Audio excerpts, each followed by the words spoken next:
आज आप निकालिए पेज नंबर 18। हम एक बार फिर इस सबक को दोहराएंगे। जैसा कि आपको मालूम है कि global warming is caused by the green house gases and by human activities. But one unnatural phenomenon is said to change the very lives of these people as well as the rest of the world, endangering their very existence.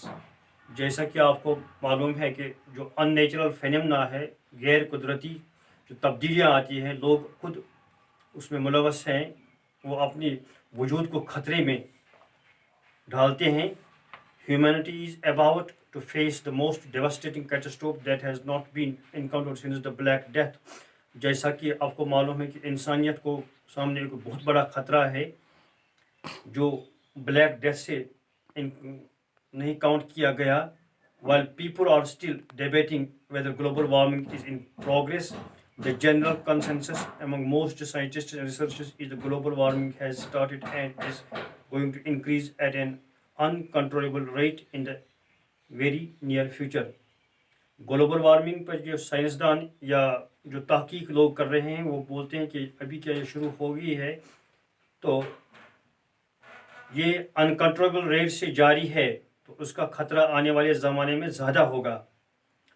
2 decades back, 20 साल पहले, global warming was considered a Western concept, but now its impact is visible across the globe.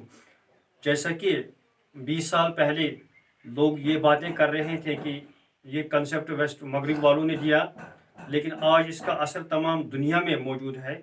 In the entire world, 2 places as cold as Kashmir are also experiencing the impact of global warming.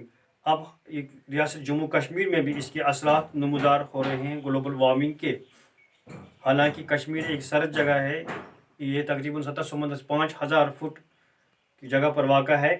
Jammu and Kashmir is unique in having more than 6% of land area under freshwater ecosystem that includes subtropical lakes of Jammu, floodplain lakes of Kashmir Valley, high altitude Himalayan lakes, perennial rivers of the Indus system, wetland lands of different dimensions, ponds, snow-fed streams, springs, reservoirs, etc. Jammu Kashmir की जो रियासत है, इसमें तकरीबन 6% ज़मीन fresh water से गिरी हुई है, या जिसमें हम देखते हैं सब tropical lakes of Jammu, flood plain lakes of Kashmir valley, या हाई अल्टीट्यूड हिमालयन लेक्स जो है हिमालय के जो ऊपर वाले इलाके में, वहाँ जहाँ कुछ झीलें मौजूद हैं, या पेरिनियल रिवर्स जो ऐसे दरिया जो साल भर बहते हैं, जिनका दारमदार ग्लेशियरों पर है ऑफ द इंडस सिस्टम.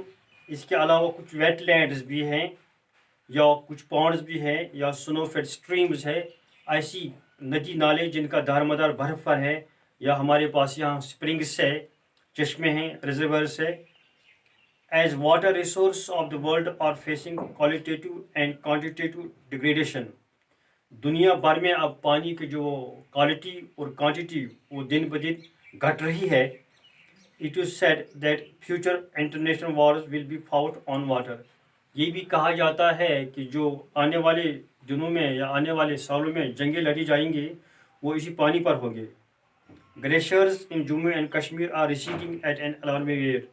तो हमारे जम्मू कश्मीर में जो ग्लेशियर है ये तेज़ी से घट रहे हैं compare to other glacier regions in the world. जो दुनिया के और खिते हैं जहाँ ग्लेशियर्स मौजूद हैं उसके मुकाबले में.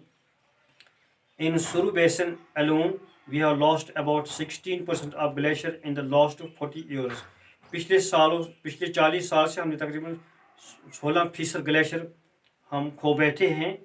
Similarly, we have lost about 18% of the कोलाही glacier और एक ग्लेशियर जिसका तकरीबन 18% हम खो बैठे हैं. उसका वजह है global warming. The main source of drinking water and irrigation in the valley during the same period. जो हमारी ड्रिंकिंग वाटर का मेन सोर्स है या हमारे इरिगेशन का जो मेन सोर्स है. इंशाल्लाह कल हम इस सबक को फिर दोहराएंगे. खुदा हाफिज़.